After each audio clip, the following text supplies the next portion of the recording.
Just 2 days ago, the Labour leader said his flagship plan to spend £28 billion a year on green investment was what the country desperately needed. Tonight, he's ditched it. Will voters believe any of Keir Starmer's promises now? To discuss that and more, we're in the Labour stronghold of Nottingham, the second biggest city in the East Midlands. But our audience here, as always, is a reflection of the electoral picture across the nation. They also want to ask, is dentistry in crisis? Should we all be investing in a personal set of pliers? Should under-16s be banned from social media apps? And after the horrific attack in London on a woman and her 2 children, should sex offenders ever be granted asylum? Welcome to Question Time.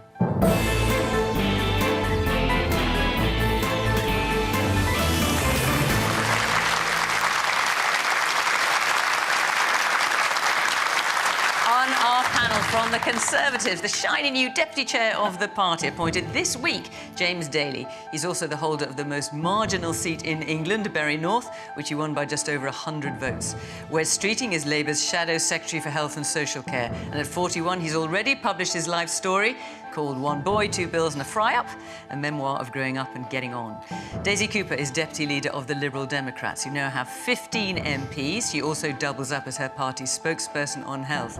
Inaya Folarin Iman is a former Brexit Party candidate and founder of the Equiano Project. That's an ideas forum about culture, race, politics and freedom of speech. She's also a contributing editor at the Daily Mail. And making his Question Time debut, Paddy McGuinness, who rose to fame playing a useless nightclub bouncer in the hit comedy Phoenix Nights. He's since presented popular shows such as Take Me Out, Top Gear and A Question of Sport. This year he'll front a new series of Inside the Factory.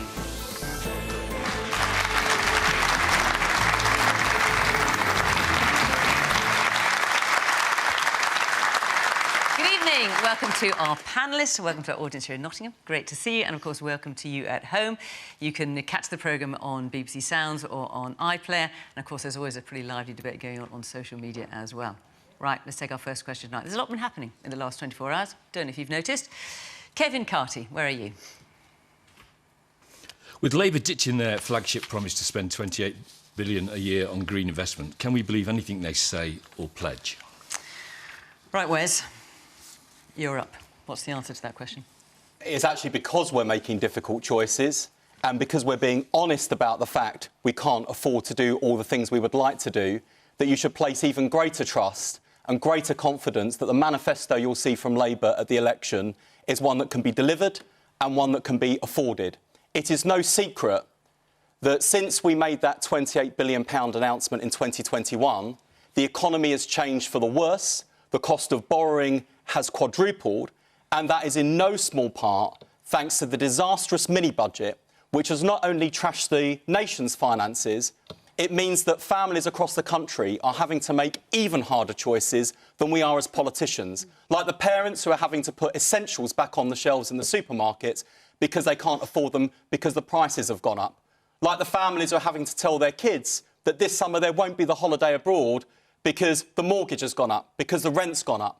So we make no apology, actually, for the fact we've had to take a long, hard look at the challenges facing the country, the promises we would like to make, and kick the tyres on every single one of them to ask those 2 questions. Can we deliver it? Can the country afford it? And if the answer to either of those questions is no, it ain't going in our manifesto. The alternative is where we've been before, frankly, where we've been over the last 14 years, which is promises made in elections, subsequently broken. And if there's one thing that's in even shorter supply in our country than money at the moment, it's trust in politics and politicians. So the challenge for the next Labour government, if we win the next election, is to rebuild the public finances and your family's finances, to rebuild our country and our public services, but also to rebuild trust in politics. And that is why we have had to look at our manifesto commitments very carefully and all of the policy ideas that are floating around and make sure that we can go into the election and look you in the eye and say every pledge we've made is a pledge that we can deliver and a pledge that the country can afford. And I think that's the right thing to do, and I'd rather get hard time now than let you down after the election. So, obviously, this announcement was just made today by the Labour leader. Explain this to me, then. If in order to fulfil the Green Investment Plan, it was originally thought £28 billion a year was needed, and now it's going to be £5 billion a year. Was it a wild overestimate originally, or is it a wild underestimate now? Because the difference between those two figures is enormous. No, I think it was always ambitious, and that was made clear when we first made the announcement in 2021 and through the conversations we've had since. But where we've landed today is in a place where we can say we've got a plan that would cut bills for families in terms of energy bills, that would help get the economy growing and create jobs in part of the country where we've seen, frankly, industry pack up and leave over the decades. How can you do what Keir Starmer was saying he'd do today, which is pretty much everything he was planning to do originally, but on a fifth of the money? Well, hang on. The commitment to clean power by 2030, which is one of Labour's 5 missions for government, we've made a whole series of commitments on that, fully costed, fully funded, and those commitments remain. There were lots of other things that we would have liked to have done in addition that would take us well beyond the £23.7 billion we've committed to spend in total over 5 years. And it's those things that internally in the manifesto process we've had to say to colleagues, no, I'm sorry, but we're not going to be able to do that. And that's not easy. But I'll tell you what, it's actually a lot easier for us as politicians making those choices than it is families that are making even harder choices for themselves at the moment. And we're not willing to gamble with your money and the nation's economy in the way the Conservatives have, which has left the whole country paying a very, very heavy price indeed. James? Well, on 311 occasions, Labour Party politicians have said they are going to go ahead with their green £28 billion revolution of the economy, as they described it. On over 60 occasions, Keir Starmer has U-turned. I just have to say that again. On 60 occasions, he has U-turned. So when Wes talks about promises made and promises broken, well, that's a U-turn, isn't it? And he's done it on over 60 occasions. Now, I can understand a political party, and quite rightly, you are good, well, hopefully you're going to, I'm sure I'll be challenged in terms of something in respect to my party, but I can understand putting a manifesto to a country where you actually believe in something. But just putting something out there, then having U-turn because it doesn't seem popular, that's not what a government is about. And what is quite obvious and what is quite simple is that there is no plan from Keir Starmer's Labour Party. They will say anything, he will say, in terms of addressing the question, he will say anything to get your vote. And in terms of this plan, in terms of the issues we've been talking about its financing, well, let's all come back next week because he'll have U-turned by next week because this is what he continually does. So if you want a party that has a plan for this country, that has 5 pledges, which we are asking you as the Conservative Party to judge us on, please vote for the Conservative Party. Do not vote for a person who you all know. I can understand why some people will vote Labour come what may, but you all know you cannot take a word he says seriously because he will U-turn immediately in respect of that. Okay. No plan, high taxes, disaster. All right, lots of hands have shot up. Let's hear from some of you. The woman there in the stripy scarf. I'm pleased to hear that it's more of a realistic figure, but then there is the question, a bit like Fiona said, is it going to be enough money to actually meet the needs of society? OK, I'll take a few points and sure I'll come back to you, Wes. Man there in the glasses, yeah, and the grey sweater. So the Conservatives said they would level up. The disparities have got worse. They said they would eliminate rough sleeping by 2024. It's up by 50% since 2021. They said they would deliver HS2 in full. We're going to get a shuttle service between Birmingham and somewhere called Old Oak Common that no one's ever heard of. If Labour are not going to spend £28 billion a year on this, I'd much rather know about it now than discover after the election that they didn't really mean what they said. And further back, the man in the glasses with the dark blue top. Yeah. Yes, you, sir. I would prefer if the Tory party could take a leaf out of the Labour Party and actually do a U-turn, particularly the Prime Minister, and make an apology to the gay family. To the Jai family? To the Jai family, sorry, yes, to the Jai family. Brianna Jai, who was murdered last year. They could take a leaf from the Labour Party, the Prime Minister particularly, and show that he's a human being that understands people's feelings and their experiences and make an immediate apology to the family. His behaviour is shocking. He's not infallible. He's a human being. Mm-hmm. And if an individual makes mistakes, the best thing they should do is put the hand up and say, I'm sorry. OK. And the man down there in the grey sweater with the beard, I think. Yes. For us now as the electorate it's who do we trust? Because with all due respect, the Conservatives, like the gentleman rightly said about HS2, you've cut that short and that was a complete waste of money in the end by the time it's actually going to get up and running. Labour, unfortunately, have got also skeletons in their closet, and I think the problem now is, as an electorate, who do we trust to manage the books, because both parties have let us down. And what do you think of what Keir Starmer had to say today in terms of ditching this £28 billion a year? I'm the same as the gentleman just mentioned. I'd rather someone come out now before they're in power and say, you know what, those numbers don't add up, we can't do this, and rather than say it now, then after they get into power, then let us down afterwards. I'd appreciate that honesty at the early stage, because that, for me, would give me more trust. But I think both parties really need to work hard about how they're coming up with their figures and managing the books. All right. So, Paddy, let me come to you. This is your debut on the programme. What do you think of what you've heard? Well, firstly, this is very daunting. It's terrifying, in fact. But luckily for me, most people know I'm not here for my great political brain. But that didn't stop Boris Johnson, so we're all right.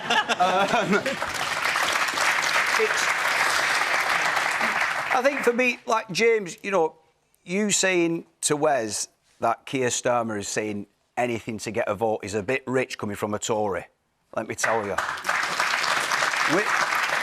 We're still waiting on the £350 million a week Boris Johnson promised us. It's coming, it's here, it's here. Whoa! It is. For the NHS, you're saying? Yeah, for the NHS, yeah. It is, Paddy, I'm afraid. Well, where is it? It's been put into the NHS. Why is the NHS on its knees? With £46.5 billion over the next 3 years. Why is the NHS on its knees if it's here? Why are they going on strike, nurses and doctors, if it's here? The NHS... Where is it?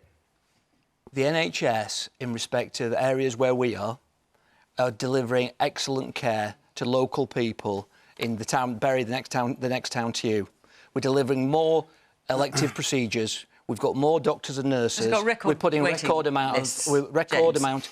Well, record waiting list today for cancer in England, for example. Obviously, the situation with the pandemic has aggravated that, and there are other reasons. And the doctor strikes, unfortunately, do not help the situation. Well, let's get back to the question from Kevin. Can we believe anything that Labour say or pledge? That's what Kevin's asking. I mean, what do you think about this decision today, Andy? I see myself as a floating voter, and I think this day and age, certainly the last 5 years, politics seems to have been led by personality. And if you look at Boris Johnson and how he did it to get into power, that's a prime example. And my worry with Keir Starmer, well, not a worry as such, is what he said today, and I don't know the ins and outs of it, but I almost kind of admire him for doing it now rather than after they get in power.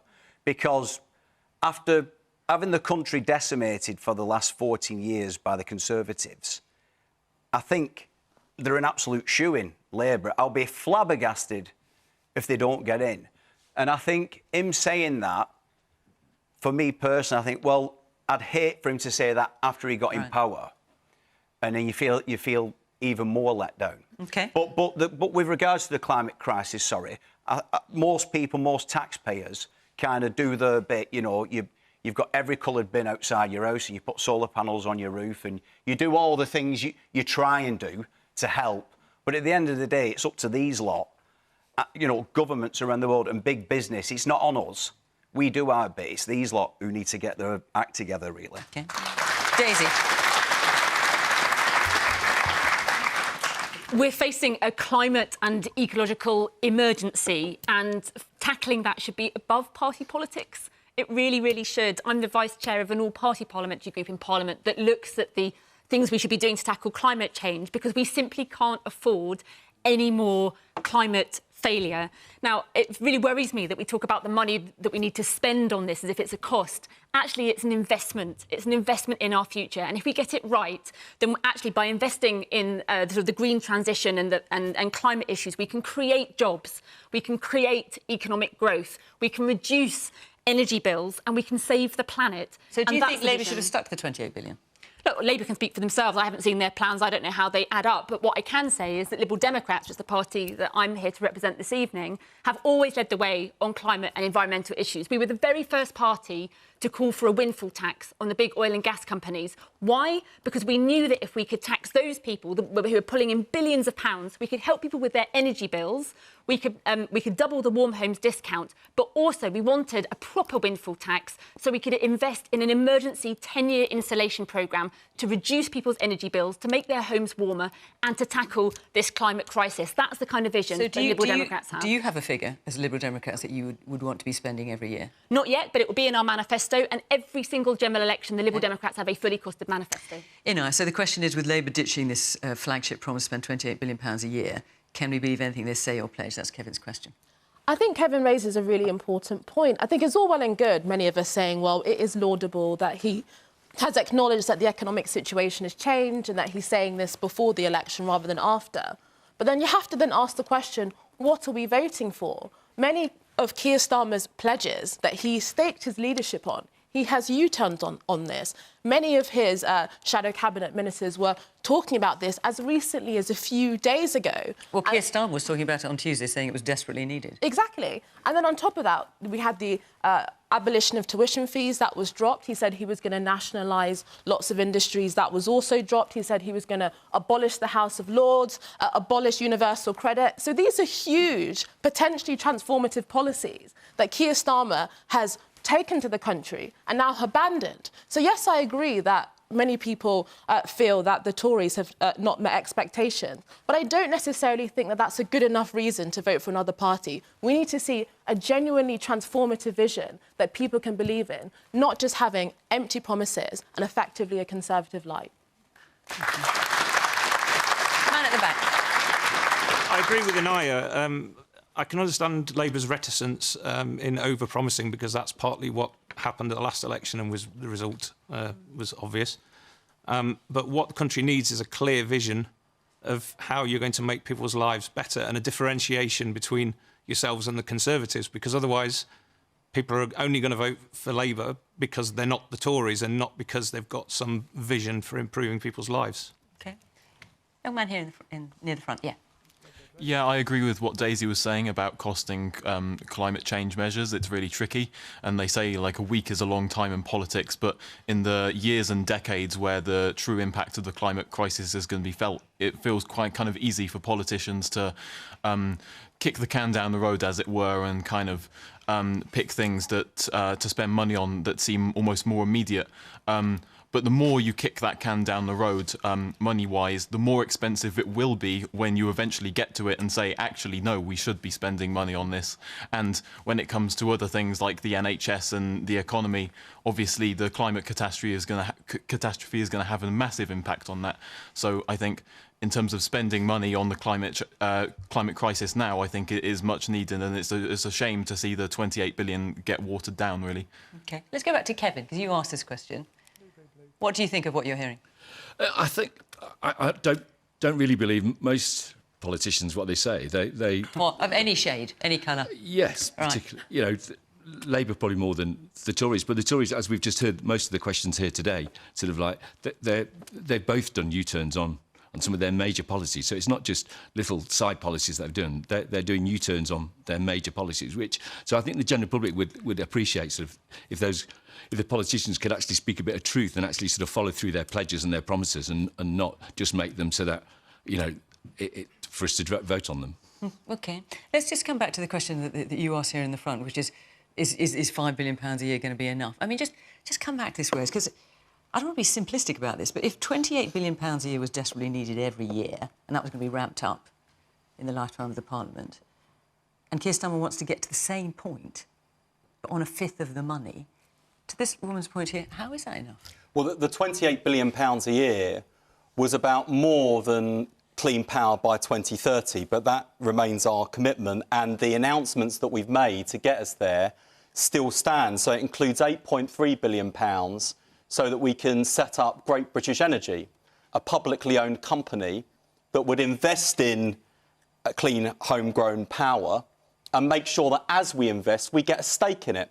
Because actually there's loads of publicly owned energy companies at work in this country. They're just publicly owned by other countries in Europe who benefit from our bills and the profits generated here. OK, but to so that why don't we woman's get point, a piece of that? even though it's a fifth of the money, you're saying I know we thought it needs to be 5 times bigger before. It's going to be a fifth of that now, and it's still going to be enough somehow. Yeah, and with £7.3 billion for a National Wealth Fund, that will invest in British industries to make sure we've got electric vehicle manufacturing here, to make sure we save our steel industry and don't let it fall on its backside. A British jobs bonus of £500 million, so that as companies look to invest, we incentivise them to invest in those parts of the country that currently lag way behind London and the South East in terms of well-paid jobs. And the final thing I'd say is this isn't all about public funding. A lot of what Labour's plan is geared towards is investing so that we unlock private investment too. And with our planning reforms, for example, there's a huge amount of investment that's being tied up by companies that want to build the new energy infrastructure in this country, but are held back by Britain's outdated planning system. So that's a big change we could deliver in Parliament without costing us a penny and would let business get going. So don't think there's no change coming. There's change you can believe in. And whether it's this or whether it's our fully costed, funded plans for the National Health Service to deliver 2 million more appointments we may get onto all that but this is the thing, but it's important, Fiona, because one thing I just... I know, but I just you don't end up repeating yourself later in the programme. That's all I'm trying to say. Later, but just on this point of trust in politics, the reason I winced, actually, when Paddy said, well, you guys are a shoo-in, we don't take any votes for granted. We've learned through bitter experience, actually, as the Labour Party. And we know that it's not enough for people to reject the Tories. They need to positively vote for Labour. And we believe that's far more likely, and you're far more likely to re-elect us if we have a manifesto that you can believe in, and that's why we're making the hard choices now. All right. We may come back to this subject on other programmes, but I'm just going to let you know where we are next week before I take another question. So next week we're in Lancaster, and the week after that we are in Maidenhead in Berkshire. So if you'd like to come and be in the audience for either of those programmes, you live there or thereabouts, go to the Question Time website, follow the instructions there, and we would love to see you, Lancaster or Maidenhead. Right, let's take another question from Carla Spencer. Ah, there you are. Dentists say the NHS dentistry recovery plan is not worthy of the name. Is it time to invest in a pair of pliers? Oh, Carla. Oh, my goodness. Well, some people have been pulling their own teeth out with pairs of pliers, as we've seen. There was a huge, long queue. I'm sure many of you saw it outside a new NHS dentist surgery in Bristol, people trying to get to see an NHS dentist, and the government has announced the following day an NHS dentist recovery plan, which it's fair to say has not been well received by the British Dental Association. James, is it time to invest in a pair of pliers? Well, the plan that was announced this week is adding £200 million in spending. It's got a number of different strands to it. It's about creating 2.5 million new appointments, which clearly is a good thing. Nobody can argue that that's not a good thing. It's creating a scheme called Smile for Life, because there's been ample evidence, which has been demonstrated for a long time, that young people in this country, not all young people, but many young people's dental health is not where it needs to be. There's a lot of work gone into that, certainly by... I can only speak locally in terms of my local council and local health services has really done a lot of work in the community. The rollout of family hubs has helped that, but more is needed because adverse dental care affects every part of a child's life. So I think that's something to be welcomed as well. So given this dentist recovery plan, the question, is it enough? For our audience here, if you were to win the next election, obviously you're behind in the polls at the moment, but if you were to win the next election, for Carla, if she wanted to sign on with an NHS dentist, how long would it take for you to sort dentistry out so that she could confidently find an NHS dentist? Well... Are we talking, what, couple of years, 5 years, 10 years? Just in terms of the plan, and I think that's a very fair question. Well, let's hear it then. Let's hear the answer. In terms of the geography, so if you're in Cornwall, if you're in various parts of the country, especially rural areas, the answer to that question is it's very, very difficult. And the idea behind this plan is to invest money and to incentivise dentists to go into those areas to make sure that people do have access to NHS support. Yeah, but you must have some idea, coming up with this plan, when you think it might work. Otherwise, it's just kind of finger in the air stuff. So, say Carla lived in Cornwall. I know you don't, because you live around here. How soon, with your plan, would she expect to be able to see an NHS dentist? Well, if I judge that on the basis of what's happening... To register with one. If I judge that on the basis of what's happening in Greater Manchester and Bury, where I am, there was certainly an issue a number of years ago in respect of access to access to NHS dental appointments. There's been some brilliant work done with the Health and Social Care is devolved in Greater Manchester. We've been able to work with local dentists. We've been able to work with local practitioners. Yeah, but this is all before the dentist recovery. You've got this new plan. But Fiona, just people might want to know when they think it might work. Well, Fiona, I'm trying if it work at all. Fiona, if you want me to answer the question, I'm trying to give a practical example that we have got to. There are still challenges. We've got to a position in a relatively short period of time in Greater Manchester, before this extra money comes in, before this plan is in, to give more access to people for more dental appointments. So my own personal experience in Bury, in my particular area, I think great work has been done. I think this money, the extra money that's now, it's a total of over £3 billion going into dental services to support services, and I think it is going to really help. You know, we've got. But in terms of when it might really help, when might that? I've given you an example. No, but that's before the plan. Example. Okay, we're not going to get anywhere. Wes? There are quite a few things the government announced this week which will make a difference, and lots of them are things that Labour put forward as an emergency plan to try and rescue the state of dentistry. What was really missing, though, was the fundamental reform that's needed to the dentist's contract, because over the last more than a decade now, the gap between what dentists get through private practice and what they get from NHS work has widened to the point where loads of dentists are handing back their contract. And I went to that surgery down in Bristol the other morning and I saw the consequences of it. The dentist told me the reason they'd opened up wasn't because they had this great contract and the money there to deliver, but almost as an act of charity and kindness. We're here because we believe in this and we don't want to let the community down. But it was an act of kindness, and we're not seeing that across the rest of the country. And then you see the consequences with the queue outside. The woman who was almost in tears because she'd taken a couple of days off work to try and get her 14-year-old son signed up to the dentist. Another woman who'd paid hundreds of pounds privately for a temporary filling and couldn't afford the bill of more than £1,000 to get all the work done, and so she was desperate for an NHS dentist. Well, let me ask you the same question then. For people here who want to be able to register with an NHS dentist and can't because you know, for 9 out of 10 dentist surgeons, I think the fact is you actually can't, they're not taking on new adult NHS patients. If Labour were to get in power, how soon would people here be able to think, I can register as a new patient with an NHS dental surgery when I want to? Well, I want to make sure that people in every part of the country can get access to an NHS dentist, and that means, for me, as I said this week, on the Monday after the general election, I will have, if we win the election, the British Dental Association in on the Monday. I know you said you'd sort out a new contract, but how soon will people see a difference? And I would hope if we can get there quickly enough that by the end of the first term of a Labour government, NHS dentistry would resemble more what it was before. But I make no bones about the fact that to get back to where we were, we're looking at a decade of national renewal to get the NHS back on track. That's what dentists are telling me too. But in the meantime, we've got to focus on those people who find it hardest to afford it. We've got to focus on kids, because tooth decay is now the #1 reason for hospital admission amongst children aged 6 to 10. So we've got a lot of work to do. Rishi Sunak went to a Cornish dentist today to showcase his new plan. Didn't bother to check before he went. They weren't taking on new patients. And when he got found out, he said, oh, no, I wanted to demonstrate the scale of the problem. Well, who's been in power for the last 14 years? OK, And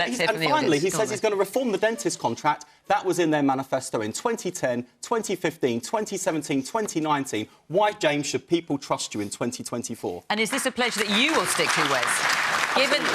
Given that Keir Starmer has ditched his 28 billion pledge, I mean, people could equally ask you, is that a pledge you're going to stick to? Dentistry contract reform will be in Labour's manifesto, and we will deliver on that pledge. And as you've seen, it will be in the manifesto because we've had the tyres kicked on it. And then, so, as I say, things that are now going in our manifesto are promises we've tested and promises we will keep. No, further back. The man in the glasses there. Yes. I just want to say I'm an NHS dentist. Oh, right, let's hear from you. You're an NHS dentist, OK. Before you ask... queue forming very quickly. Yeah. There he is, folks. If you want to register, he's sitting right there. We're not taking on any new patients because since 2006, the contract has been capped. Once we reach how many people we're paid to see, we can't see no more. And in the last 5 years, mainly, 50 phone calls a day, are you taking on new NHS patients? And I was appalled at Victoria Atkins yesterday on Radio 4 saying that we'd rather do cosmetic dentistry because it pays more. That couldn't be further from the truth. We want to help people, but we're not given the money to enable people to have the access to get the care that we want to give. So whoever gets in at the next election needs to give more money, needs to find more money from somewhere. We've got 4 million children that don't have access to a dentist, 40,000 a year put to sleep for teeth out. It's a disgrace. Yep. And it's all down to the Tories.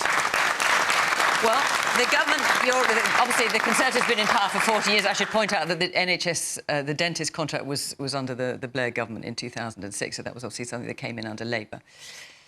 Paddy, is it time to invest in a pair of pliers? Funnily enough, my dad did that.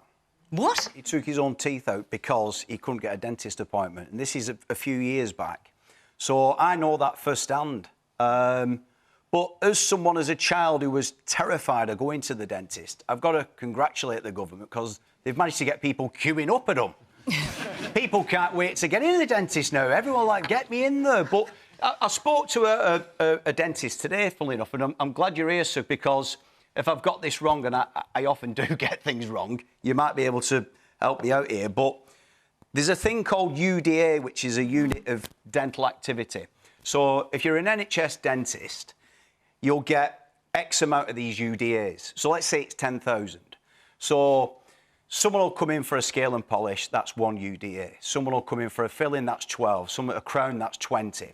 Now, that NHS dentist has to use up those UDAs. And if they don't use them up, they'll get penalised. And if they go above the UDA... Nodding from the NHS dentist. They'll get penalised again.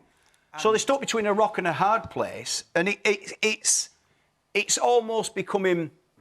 You know, they do an amazing job, but you don't want to be going to a dentist who's doing target-based care as opposed to care-based care. I mean, I think the other issue is you get paid the same for 1 filling as for 10 fillings. Yeah, so the incentive to spend less time on a patient. Yeah, you don't take one thing from Sainsbury's or a trolley full and pay the same amount, but that's the system we work under. So if you need 10 fillings, I get paid 30 quid. That takes me 3 or 4 hours work. If I do one, I get 30 quid, sort of thing. So it disincentivises you. Do you have again, I'm really sorry because if I've come across as ignorant, but when you get your UDA, if it's 10,000, how do you feel? You know, if you care about your patients and you want to see more patients, that moral sort of quandary you get yourself in, because if you see more than what you've been given, how do you deal with that? Well, if you see more, you stop working because you don't get paid any more above the contract. And if you see under, you get clawed back the value. And what Victoria said yesterday about the money doesn't go into the ether, it does, because we then lose that work. Oh. OK. Inaya? So I will, in some ways, congratulate the government. At least, for example, regional inequality in this country is absolutely extraordinary. So I do think that it is good that the government is trying to incentivise public services to be spread across the country, at least more evenly. But I recognise that this isn't a long-term plan. And actually, the British Dentistry Association has said that since 2010, spending on dentistry has reduced by £1 billion. I mean, that is extraordinary. So I think that we need a long-term strategy. And there are just even simple things that could be done. So there is a cap on the amount of dentistry students. And so each year we can only train about 1,000 people. And so I think that this could also contribute to staff shortages. I mean, at the end of the day, what we see with many other industries is that rather than training our own people, we often recruit people from abroad, from countries that have already quite low provision when it comes to their own public services. So I think one of the things that the government should look at, a very simple measure, is removing the cap on dentistry students. But also I think it's right to point out, as was mentioned, the contract changes, which I think is absolutely ridiculous. And this was introduced under the Blair government, but it has been a problem for dentists for several years now, but the government has done nothing about it. So whilst we train our dentists and that there should be an incentive to do in the public good, it has to be economically viable for dentists, and currently it's not. Daisy? Well, whenever I go around the country talking to people, I hear 2 things that people want: GPs and dentists. GPs and dentists. GPs and dentists. And I can tell you that at the next general election, the Liberal Democrats will have incredibly bold promises on access to GPs and dentists. So the crazy thing about dentistry is, unlike in parts of the NHS where we don't have enough doctors and nurses and, psychiatrists. So how would the Lib Dems surgeons get enough dentists? Well, let me just say, in other parts of the NHS, it takes a long time to recruit people. With dentistry, we've got thousands of dentists who want to do NHS work. This is the crazy thing. This could be fixed actually quite quickly if you had the political will and the investment. So there's two things we need to do. You actually need to eat this problem from both ends. You've got to start by having prevention, and that means actually giving the money to dentists to do preventative work. We were the first party, the Liberal Democrats, to call for supervised tooth cleaning for very, very, very small children. And we want to have an emergency registration scheme for all those people who are currently entitled to have a free checkup. These are pregnant mothers, children, people on low incomes, but they can't get those checkups because there's no access. So we'd have an emergency scheme to do that, and that would sort out the prevention end. But at the same time, you have got people using pliers, using super glue to put things back in their mouths. So you also need to have emergency access for urgent and emergency care. So you've got to eat this Where are problem the from dentists both going to ends. come from doing that? Because at the moment there aren't enough. Well, NHS dentists. Well, there are thousands of dentists in this country, and they are working privately because the NHS contract... No, I hear what you isn't say, but that's if you structured. quickly want to get this emergency care available, people have got to find the dentists who are prepared to do it. So there's two things you would do. There's something called flexible commissioning, which means you can use the money in the UDAs differently, and there are some really exciting models around the country as to how that's happening. You could do that very, very quickly, and you could improve the way that that's done. One example, I've been to see a dentist where his entire practice cancelled everything they did for the 9 days over half-term, the 2 weekends and the 5 days, and all they did for 9 days was check-ups on children. That's an amazing piece of work in that town. There are things that can be done with flexible commissioning, but longer term, you have got to reform the contract. No more excuses. It has to happen. There was actually an underspend as well. Last year, a £400 million underspend in the NHS dentistry budget. Imagine if that £400 million had been diverted into making sure those people who are currently stopped from accessing dentistry because they can't afford it. Imagine if we put that £400 million into dentistry. Well, hang on, we've got the government here. Why was there £400 million underspend? The situation here is that we are addressing a problem with the plan that we have. There's more money going in. There is more money in terms of tackling regional inequalities. Why was there £400 million underspend? We are spending the money as part of this plan to address the underlying problems. That's why the plan has been announced this week, and that's why we are trying our very, very best to address the issues. And there is clearly an issue with the contract. It's been announced this week because it's an election round the corner. That's why you've announced it. OK. Let's move on. Let's take another question from Bridget. Bridget Buckley. Should we put a legal age limit on smartphones to protect our young people from new technologies? So, Bridget, I imagine you're asking this question because the mother of Brianna Ghey, who was murdered last year, she was 16, she was murdered by two 15-year-olds. Her mother, Esther, has called for children under 16 to be stopped from having access to social media apps. She wants to have kind of children's phones, if you like. Daisy. First of all, can I say my heart goes out to Brianna's mother and father and her friends and family. They have conducted themselves with the most extraordinary dignity and compassion. I have to say I was incredibly moved by her interview at the weekend, and my heart really, really does go out to them at this time. This issue is really complex. The online sphere is like the Wild West. And I think we can all see the damage it's doing to young people. But is she onto something? Because the way she talks about it, she said it could be so simple. Yeah. You could have, basically like bricks, that under 16s could have, and they wouldn't be able to go on social media apps, and that would, at least until they're 16, prevent them from seeing some of the worst things on social media. I am incredibly open-minded, and I'm open to hearing any suggestion that could work to make the online safer for children. I really am. We have got to act in this space. The government has been too slow. I think parliamentarians haven't got to grips with it fast enough collectively on a cross-party basis, and I think the tech companies themselves have been slow. I think one of my concerns with this specific proposal is I just don't know whether it would work or not. So in 2017... there was the introduction of something called the age bands. So, you can only access content online if you're this age, you can only access this content if you're this age, you can only access this content if you're this age. And it didn't work. it wasn't enforceable. And actually, when we passed the online safety bill last year, that use of age bans was repealed because it wasn't working.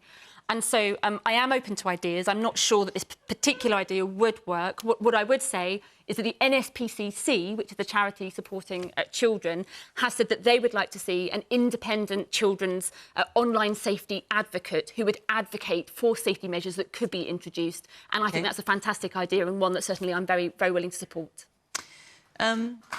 Paddy, should children under 16 be stopped from having access to social media apps? I think, listen, if social media was gone tomorrow, I wouldn't lose a wink of sleep, to be honest. But it's here to stay.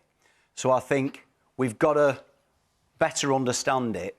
And the kids at school need to be educated on it. But I'm a big believer, rightly or wrongly, I know there's freedom of speech and everything else, but why is there no ID verification when you're signing up to something like Twitter or X, whatever it's called now?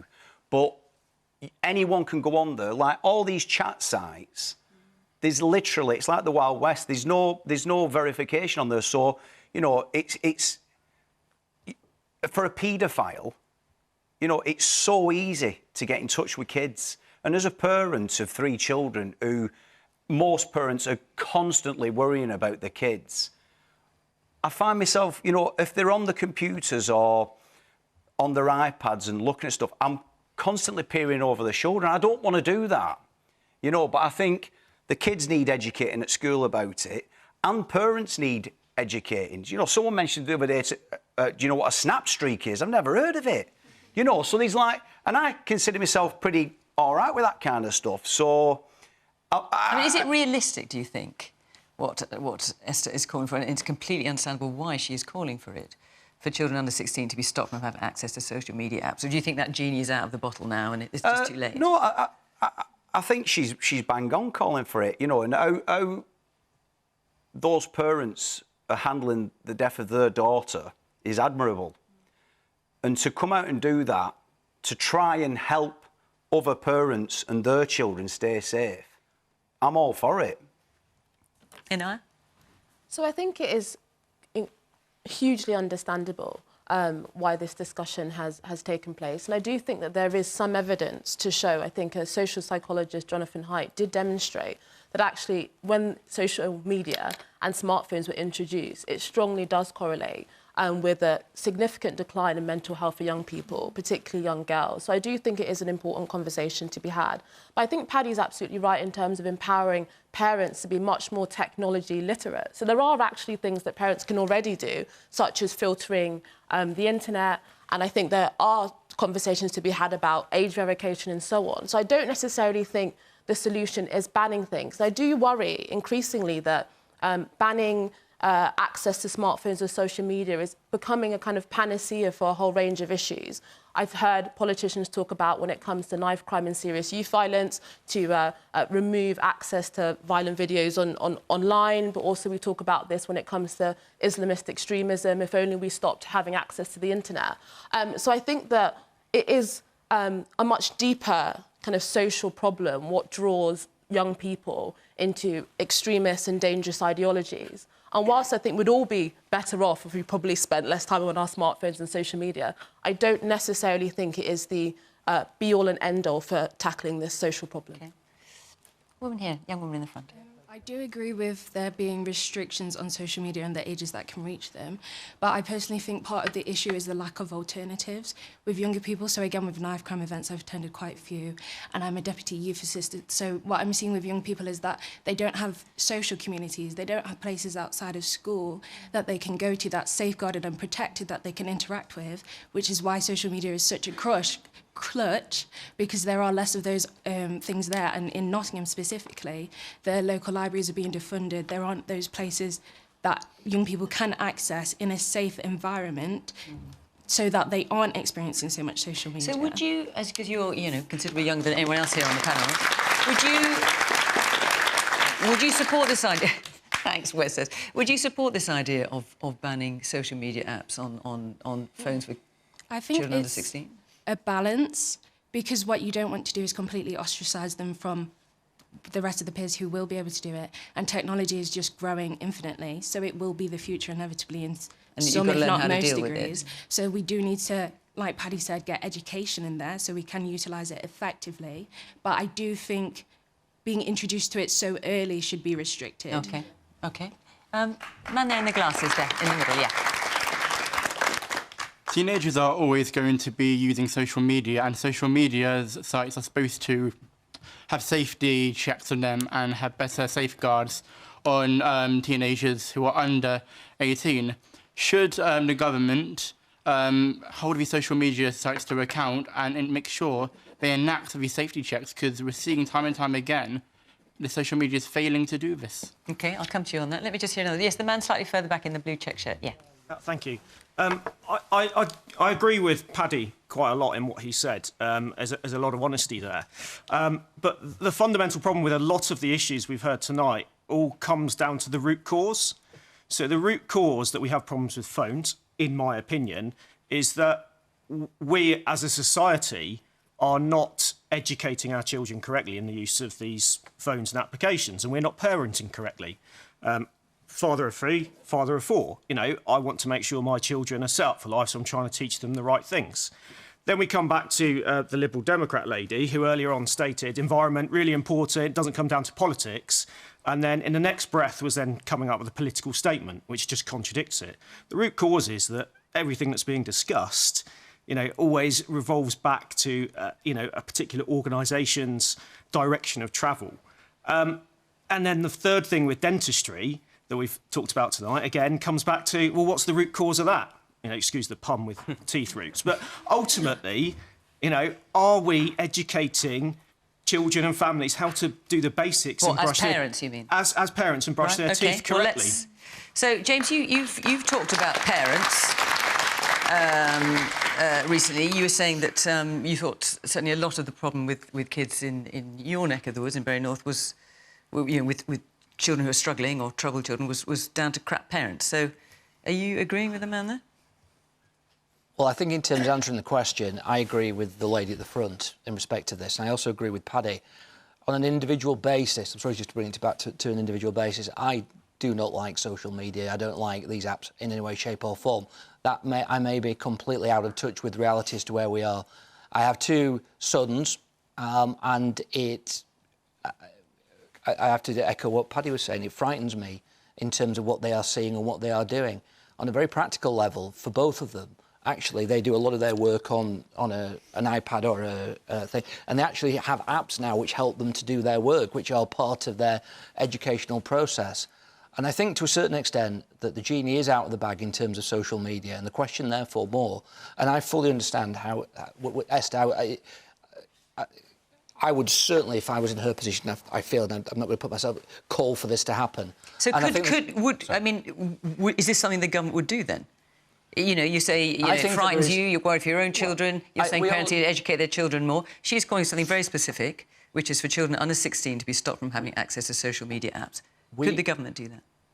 Would you like to do that? Well, I'm speaking as a father here. I'll come on to the government in just 1 second. I think that the issue is, I'm a member of the Home Affairs and Justice Select Committee, and one of the issues that we have in terms of crime is online crime.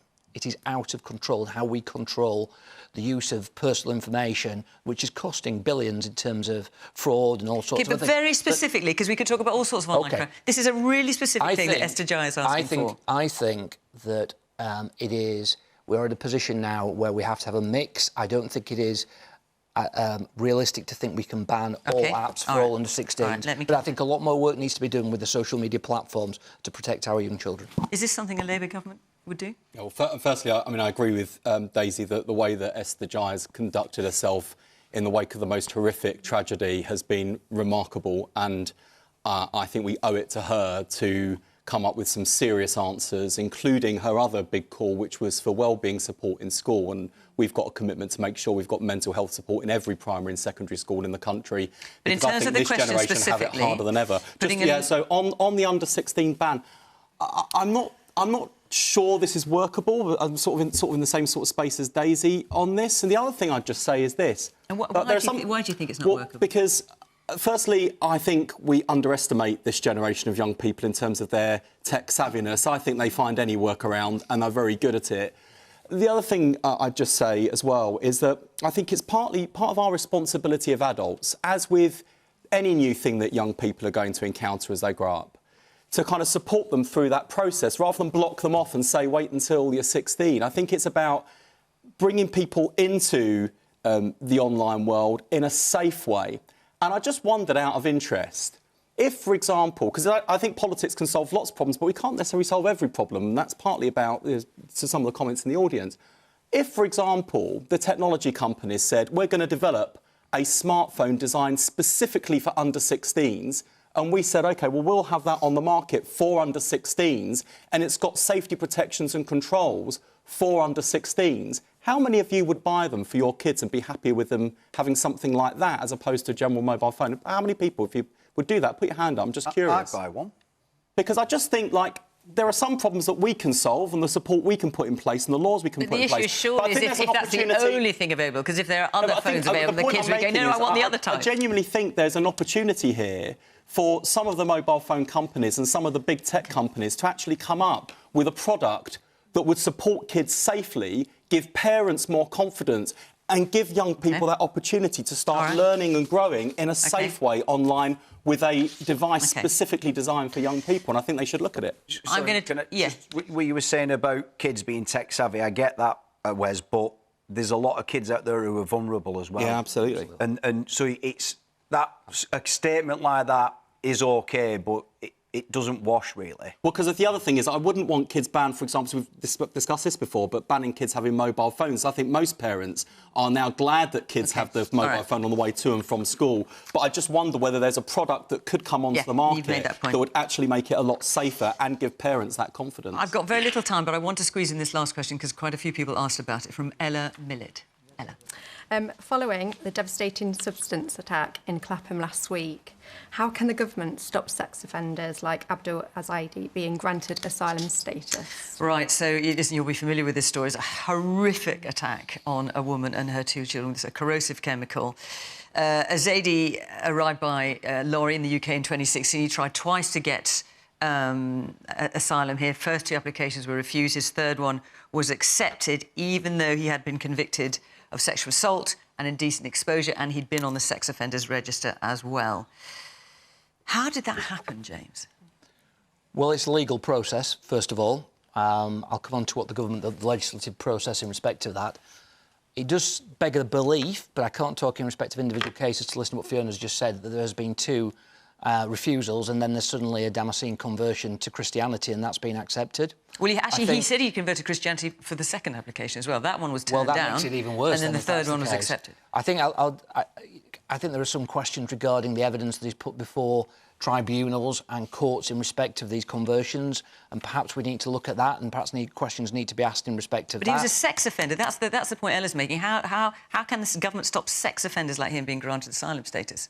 Well, at this moment in time, for sex offenders for any type of offender to be automatically deported from the country, they have to receive a certain sentence. Now, my understanding in this case, Fiona, is that for very serious sexual offences, I understand it may well have been a non-custodial sentence. It was. In respect of that, and that was the reason why it happened. If it had hit a certain custodial period, then he would have been deported automatically. Do you think that should change? I think there is definitely, as I say, I think there's definitely... we have to respond to these horrific cases, and we have to look to see if things can be better and the law can be changed. So I think it's a very, very proper question to ask and a very strong challenge to the government. I'm sorry to say, we've only got about 5 minutes left, so you're going to have to be reasonably brief. Inaya. Well, I think for many people it encapsulates exactly what the problem is with our broken asylum system, that somebody was able to come to this country illegally, apply, have his application rejected twice, and then probably through legal aid and other funding by the taxpayer, he was able to appeal. And a sex offender, someone that is dangerous and harmful to people in this country, was then eventually granted asylum and then went on to commit a horrific act on a woman and her child. And actually, one of the things that was most worrying to me about it, after that happened, politicians from both sides of the political spectrum went on television, and rather than ask the right questions about how this person was able to come into this country, who signed off on that decision, they ended up talking about microaggressions. You know, that's not the serious discussion. What do you mean talking about microaggressions? Well, they were on Newsnight talking about the fact that microaggressions against women are the things that we need to be talking about in relation to this particular... certainly hardly a microaggression. Well, exactly. Well, this is exactly my point. And I think that we need to have a serious conversation in this country about how certain people are seemingly abusing our system, exploiting our generosity, and are being able to commit heinous acts, and we cannot remove them. I think that is an absolute disgrace, and that is putting people in this country in serious danger. It's a tricky one, isn't it, Daisy? Because if he came from Afghanistan, it's quite possible the UK couldn't deport him back there anyway. Not now, and possibly at the time. So then what should happen? Well, let me just say, this was a horrific attack. It was horrific, and it was quite startling. You know, as a woman, when we see these kind of attacks, they alarm all of us, right? Because it appears, we don't know, but it appears though it was a deliberate attack on a woman, and that is very scary. There are lots of questions, lots of serious questions that have to be asked about this case, and it worries me that we're focusing on some of the questions, but not all of them. So first of all, as I understand it, the sentencing that he was given was less than 12 months, right? The Home Office guidance is that if you're given a sentence longer than 12 months, then you are deported, but it was a sentence less than 12 months. So there's a question there which is about our sentencing rules, not about the asylum system, about our sentencing rules. Then he was being supervised for 2 years, and during that time you would hope that somebody would be rehabilitated, but clearly he wasn't. So there are serious questions to ask about probation and about our criminal justice system as well. And then there's a third question about the appeal. We're told that apparently there was a letter from a priest saying that he had converted. We have no idea whether the judge in that case actually considered that letter to be the critical factor or whether it was dismissed. We don't know. What worries me is that there are serious questions to be asked about sentencing, probation, all the rest of it, and the government seems to be attacking the church rather than taking responsibility for the Home Office. I've got a couple of minutes left, Daisy, forgive me. A couple of minutes left, you have to agree. Yeah, I was going to say, look, mindful of time, we need tougher laws and they need to be enforced robustly. If you're a sex offender, you should not be able to use our asylum rules to make Britain your home. You should not be welcome here. So given that he was from Afghanistan, would Labour then deport him back to Afghanistan? I think we just need to have an honest, open conversation as a country about this. It's that kind of detail it will come down to. I'm sorry, but why does he deserve to be here rather than Afghanistan if those are the sorts of crimes he commits? And the final thing I'd just say, as an Anglican, is I am fed up with the government blaming other people for their mistakes as if it's the Archbishop of Canterbury dishing out visas and overseeing the system. And, you know, this has happened time and time again with the Archbishop of Canterbury and the Church of England. We don't do this to other faith leaders. The Conservatives accuse him of virtue signalling. Well, he's the Archbishop of Canterbury. It's literally his job to signal virtue. But don't blame the Church for the failings of this government and the failures of our immigration system. It's a disgrace. Paddy, we've only got about a minute left, I'm afraid. I echo what Wes has said, really. I think tougher punishment for that kind of crime. But I also feel as though everything I've seen on the news with regards to that, I do feel as though women are being let down when it comes to the law as well. Because, you know, if someone goes to the police with, you know, saying they've been raped, from going to the police to actually, if it does get to court and they do get tried, you're talking years. Years. It's ridiculous. So that, whoever's in the next government, 100% he's looking at. Right, OK. We are out of time, I'm afraid. James, forgive me, we are out of time. We could have talked a lot longer about that. Forgive me for having to rush it, but I wanted to get it in because a number of you had raised that. Our hour is up. I just want to thank the people who supplied these photographs here very kindly, which are Carol Russell, Robin Macy and Brian Harrison. Thank you all very much for those. We're in Lancaster next week, and after that we're in Maidenhead. So if you want to come and be part of the programme, go to the Question Time website. But for now, from Nottingham, from our panel, from our audience here, bye-bye.